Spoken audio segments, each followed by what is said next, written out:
So today I want to focus on content creation, more specifically, the things I've learned from making over 800 videos and getting to that incredible milestone, like 1 million subs on YouTube. And these are around mindset, creativity, and the practice of just content creation. Okay, so the first thing, this is 1 of 9 here, so we can track along with how this is going. The first thing that I've learned is that you've got to put in the work, to show up every single day, to do the best you can with what you have in the time that you have, and to be patient. This is a long, grinding process, and I like to think of it as the infinite game of continuous self-improvement. The only metric that you should measure yourself by is whether or not you're having fun and if you're learning something. As long as you're having those 2 things, stay out of the numbers for some time. So here's point number 2. The longer you play the game, the better you get. This idea of persist and resist is a phrase I picked up from Ryan Holiday in his book, The Obstacle is the Way. So what does persist mean? Well, persist simply means do not give up. Don't give up. And resist the distractions. And distractions come in many sneaky forms. It comes in the form of negative feedback, low views or likes, or even low monetization numbers. Point number 3, ignore those who don't care about your success. And to realize that no opinion can hurt you without your permission. And it's really strange to me, and this happens all so often, that people say, Chris, what do you think of this? What do you think of this? And if I say something nice, they're like, oh, that really just gave me the boost that I needed today. But then I think to myself, well, who the heck am I? And why would you give a stranger the power to control your state? This is not a good idea. It's not a good, healthy way to live your life. I'm happy to tell you your work is good. I'm also happy to tell you your work needs some additional work, or maybe that you need to switch careers, or this is not right for you. But why do you invest in that? I want you to think about that.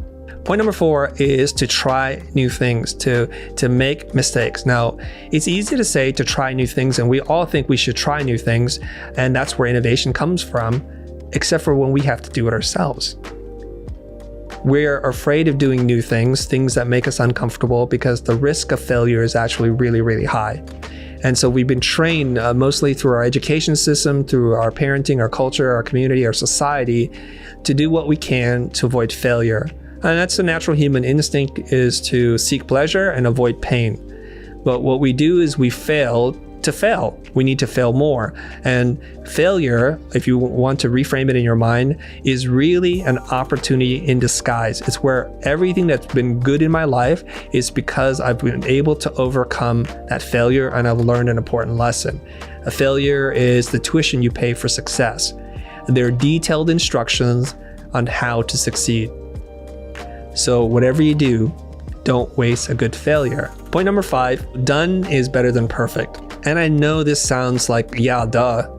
But here's the thing. We live in a society and a culture, especially in the creative community, where we're always chasing perfection. It was kind of ingrained inside of us when we're going to design school, like make that desk unit amazing. Like all the corners are perfectly sharp. You can cut your hand on it. There's no weird flat spots where there's not supposed to be. And so it's this pursuit of perfection. It's even a motto or a tagline for a car company. And what happens is all this stuff prevents us from doing our work, the practice, if you will, from Seth Godin. So I found that this process of making small iterative steps more likely to lead to real breakthroughs in your work.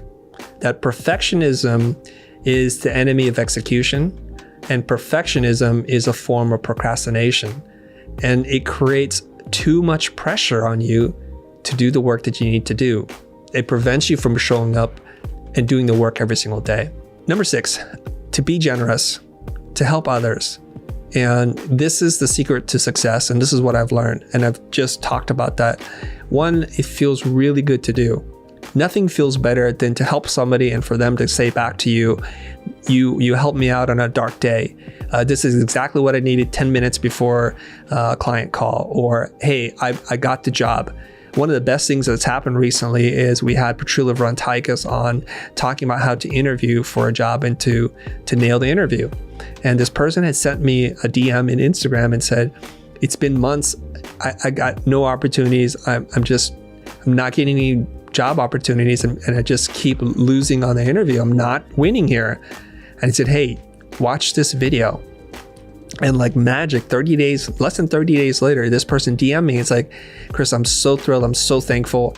I just landed my job. Thank you so much. Point number 7, we are really poor judges of our own value and talent. It's only through creating, expressing our ideas, and then releasing them into the wild can we know what we know. I know it's weird.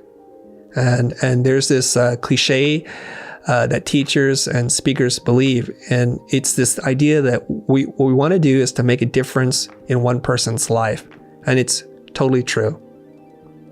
And so if you work towards that and you start to understand that if you create enough content, somebody out in the universe is going to connect to this piece of content, whatever it is that you have to say, and tell you some incredible story. And it's going to reaffirm your belief in yourself, and it's going to allow you to see yourself from a whole different lens. Number 8, that plans are overrated. Mike Tyson famously said that everyone has a plan until they get punched in the mouth. And the problem with plans is they blind you to unforeseen opportunities. My advice to you when it comes to content creation is to move in a direction and adjust as you go. And there's a real reason why you want to do this. I find that people get stuck in the planning, preparing stage the entire life. And they never get to the actual making of things. It's paralysis by analysis, right? They're just sitting there thinking about it because they want to have that perfect plan, because they don't want to fail. They don't want to waste any money. They don't want to make any mistakes. And so they just plan. They're just lifelong planners. And if your business is planning, well, congratulations, you found the right job for you. But for the rest of us that are trying to make something, to create and express our form of art to the world, you got to just make. Okay, last point here, point number 9, is what makes you weird makes you wonderful. So in his book, Perfection, hopefully I said that right, it's still a kid-friendly show here, James Victoria, the celebrated designer, wrote, what makes you weird as a kid make you great today. And that being different, this is me saying now, being different is a competitive advantage. You need to lean into it. And what we realize is that if you read enough, if you trace back, if you do the Austin Kleon thing, which is you trace back the source of an idea, the genealogy of an idea, you realize there are so many people who are basically repeating one source from many, many years ago, maybe hundreds or even 1,000 years ago. That there's no shortage of information in the world, yet every single day pops up a new author, a new influencer that then builds an audience around what they're doing and saying. How are they able to do that if you believe that there's nothing new under the sun? Well, the idea is this, is that what people tune in for is you, your personality, your very unique voice. Okay, so here we go. The 9 things that I've learned in getting to 1 million YouTube subscribers. Here they are. I'm going to go through this pretty rapid fire. So what I've learned is that you need to put in the work to show up every single day and do the best that you can. Trade short, temporary reward for long-term, meaningful gain. Number 2, the longer you play the game, the better you become. To persist, and more importantly, to resist. Stay away from those distractions. Number 3, ignore those who don't care about your success. That no opinion can hurt you without your permission. I think this is number 4. I'm losing count here. Try new things. Make mistakes. Failure is opportunity in disguise. It's detailed instructions on how to succeed, so don't waste a good failure. Number 5, done is better than perfect. Small iterative steps are more likely to lead to real breakthroughs. Number 6, to be generous, help others. It feels good to do so, and it's the best way I personally know how to be successful. Number 7, we are poor judges of our own value and talent. Try looking from the eyes of someone who admires you. See what they see. Plans are overrated. They blind you to unforeseen opportunities. Move in a direction, adjust as you go. And lastly, what makes you weird makes you wonderful. Being different is a competitive